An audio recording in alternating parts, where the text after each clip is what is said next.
There it is. The tree that I see every day when I walk the dog. It's right next to my house. There's my house, right next to the creepy tree.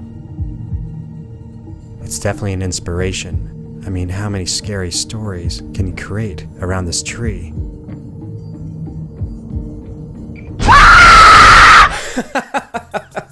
God, I hate that, don't you?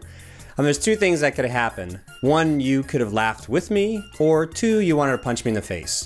But why? What is it that gets our blood going after we get scared? And what does this have to do with making a movie? Well, that's the question I'm going to explore in this episode of How to Make a Movie, a Film Trooper case study, why we love being scared. Film Trooper, helping filmmakers become entrepreneurs. With my dad, he's a dork. So, what did you feel after you got that jolt? Did you get a rush? According to researchers, after getting scared, our body releases adrenaline into our bloodstream. And that's the rush. And then after that, after your body knows that you have survived a scary moment, your brain releases a coping chemical called dopamine. So adrenaline and dopamine combined together, that's the equivalent of doing cocaine. Cocaine! That's why we love scary movies. We just want that rush. It's like we're some 1980s yuppie stockbroker or something. So how does this all apply when you're trying to make a movie? Make a scary movie? Well, for my next feature film, I have one job to do as a filmmaker, and that is to scare an audience. That's it. One simple thing, to scare an audience. It's no problem, right? We love being scared because it is one of the 4 basic human emotions. There used to be 5 or 6, but now the experts say there's only 4. They are happiness, sadness, disgust, and fear. But do people really like being scared? No. What people like is the adrenaline rush and the transformation of what happens from being scared. Then on top of that, the experts say that there's a greater sense of community and bond when people can share being scared together. This is why young people love going to haunted houses together. They don't necessarily remember being scared, but being there together and surviving a scary experience tightens the bond of friendship and community. And for those who are lucky enough, well, you know, they get lucky because that's what happens when you're bonding friendships, boys, girls, girls, girls, boys, boys, frogs, monkeys, things like that, you know? People get lucky.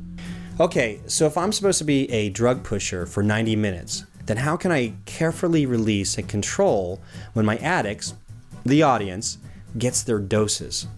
Let's take a look at these goofy charts that I created for Poltergeist and The Conjuring. Come on. Okay, so here is a scare chart that I created for the film Poltergeist. It was one of my favorite films as a kid. I know it might be old, but it's a classic to me. And in this chart, you'll see that I've created a number and color code for calm, creepy, tense, jolted, and freaking scared. And then below are the numbers representing the minutes of the movie. So it's 5 minutes, 10 minutes, all the way up to 120 minutes since it's a 2-hour movie. But as we look at this color-coded chart, it starts off calm, it goes to creepy, it gets a little tense, and then there's a jolt, a lot of red herrings. It's not quite scary, but just enough to get your blood going. Then boom, they hit you with a really scary moment. So wherever you see there's a red bar, that represents like the height of when the adrenaline is rushing for your audience. But you also need to follow it up with a moment where the audience can recover so they can get that dopamine fix so that they can enjoy the process. Let's take a look at another scare chart for the film The Conjuring. Okay, so here we are on the scare chart for The Conjuring. Again, this film is only about 110 minutes long, so it's not as long as Poltergeist. As you can see, there's a lot of creepy moments, especially at the beginning with that Annabelle doll and that story that they tell. And they give you a little bit of red herrings between like the 10 and 25 minute mark, so nothing super scary, but they're just setting you up. So when they hit the break between Act 1 and Act 2, they give you a really good jolt. But at the same time, they're allowing the audience to process that dopamine so they're not just hit, you know, with one red level all the way through. And if you look closely, you can kind of see where Act 1 and Act 2 begins. And so Act 2 and Act 3, like Act 3 is really condensed because a lot of just crap happens near the end. It's very similar to what we saw in the Poltergeist scare chart. So this is an interesting way to approach your scary movie before you even write one word of your new script, knowing that you'll be giving your audience these doses of cocaine. Now that we know why people love scary movies, the big question is, how do we scare them enough that they're going to get their drug fix? Well, that's in the next episode of How to Make a Movie, a Film Trooper case study, What Scares Us. If you like this episode, then please subscribe. Also, if you're stuck trying to get your film made, then head on over to freegearguide.com where you can get a free equipment list of everything that I use to make a feature film with no crew. It's this film right here, this knucklehead thing.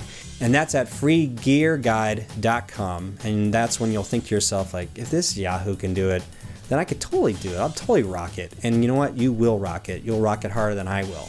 Thanks for tuning in. I'll catch you next time. Film Trooper, helping filmmakers become entrepreneurs.